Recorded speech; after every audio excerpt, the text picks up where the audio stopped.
In this video, we will study about the different types of digestive glands present in digestive system. In the last video, we have studied about the alimentary canal, and associated with the alimentary canal, there are main three types of digestive gland which helps in digestion of food in human beings. Now, we will study about them in detail. What are their secretions? Where are they located, and their secretion, what functions they perform. Now let me start. First of all, the digestive glands in digestive system.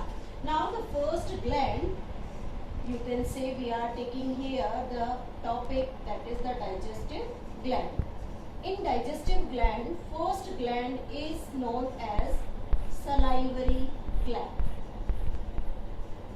Salivary gland is present in oral cavity. Means when we talk about the buccal cavity or the oral cavity, the salivary glands present in it and helps in release of a fluidy secretion, or you can say a watery fluid which is named as saliva. Now salivary gland, first of all the location present in buccal cavity, or you can say it is present in oral cavity. These salivary glands secrete saliva. What is this saliva? This saliva is a watery fluid released by salivary gland. Now what it contains? This saliva contains an enzyme which is named as salivary amylase. This salivary amylase is also named ptyalin. P is silent here. This is named as ptyalin enzyme. What is the action of this salivary amylase? It helps in breakdown of polysaccharide into disaccharide,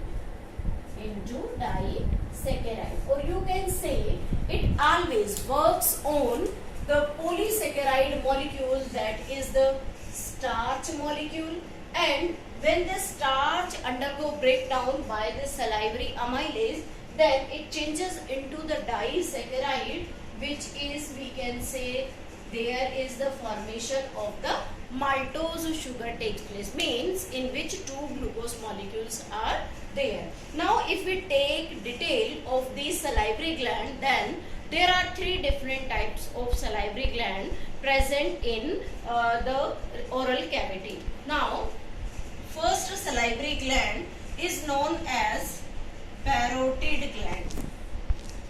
First is the parotid gland, second is sublingual gland, and third is submaxillary or submandibular gland. Means these are three different types of gland present in oral cavity at three different locations. Now first one is this parotid gland. This parotid gland is present at this part, means near the eustachian tube inside the oral cavity. Present in oral cavity near the ear. This parotid gland is largest salivary gland. This is largest salivary gland. This largest salivary gland, if in this salivary gland the viral infection takes place, then it suffers from a disease that is named as mumps. This mumps is a type of viral infection inside the parotid gland. Second gland is the sublingual gland. This sublingual gland present again we all are taking here, all these glands are present in oral cavity, so it is also present in oral cavity. Below the tongue, below tongue, again it helps in the release of the saliva. Now the third one is the submaxillary or submandibular gland. This submaxillary or submandibular present between jaw and cheeks. Means jaw and cheeks means the part of our body, means the oral cavity is situated here, that is the cheek, and inside it there is present the jaw, between it mandibular and upper part of our oral cavity, that is submaxillary part. So this is present between the jaw and the cheeks. All these three types of the salivary glands helps in release of this saliva, contains the salivary amylase in it, and all these helps in breakdown of the polysaccharide into the disaccharide type of the sugar. Second gland in digestive system is liver.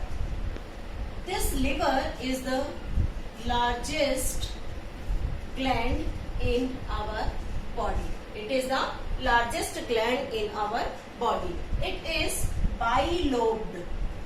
It is bilobed, and this bilobed structure consists of hepatic lobules in it. Hepatic lobules. And these hepatic lobules contains hepatic cells. Hepatic cells in it. Now this is about the liver, largest gland, bilobed organ, hepatic lobules are present in this liver, and these hepatic lobules consist of many hepatic cells in it. This liver consists of bile duct, and this bile duct helps in secretion of bile juice. This is important. This bile juice is alkaline in nature. This bile juice is alkaline. You can say it is bitter in taste, alkaline in nature, and helps in emulsification of fat. Emulsification of fat. Emulsification means to convert large fat molecule to small fat globules. This is the definition of the emulsification. After that, when this emulsification takes place, then the breakdown of this fat molecule will takes place with the help of enzyme. Now the second function of this bile juice is to activate the protein digesting enzyme.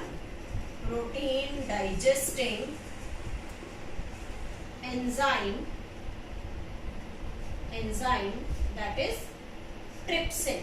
This trypsin is released from the pancreas, and this trypsin enzyme is protein digesting. It always activate, or you can say it always works in this alkaline medium. So the bile juice helps in activation of this enzyme. Now third important function is to neutralize the pH of food coming from stomach.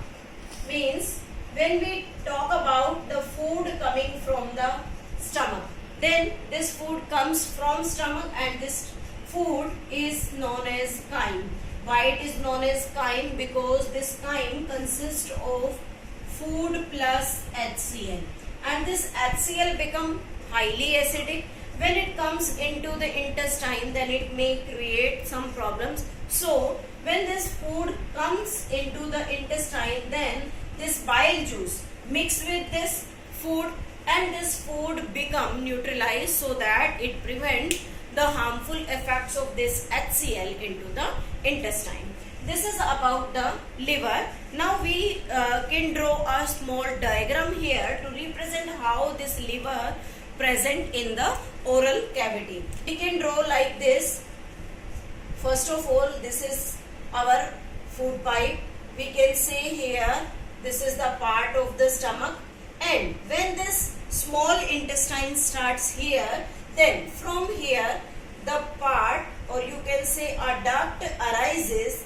This duct is known as the bile duct, and with this bile duct there is present the liver part.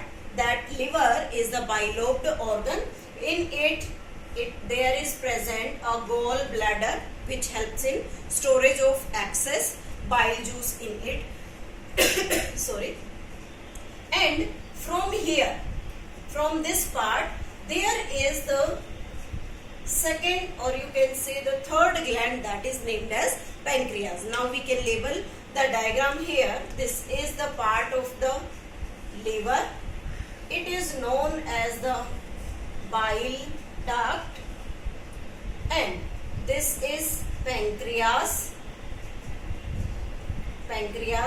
It is known as pancreatic duct. We can say that this pancreatic duct as well as this liver duct mix together and pour their secretion into the intestine. Then how we can represent it here? This is the bile duct coming from here, and this bile duct, first of all, when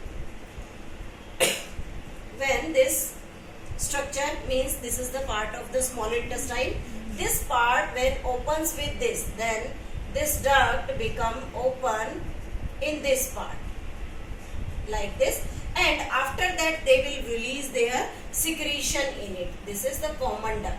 When these two ducts, means the pancreatic duct as well as the bile duct, when mixed together, then it is named as the hepatopancreatic duct.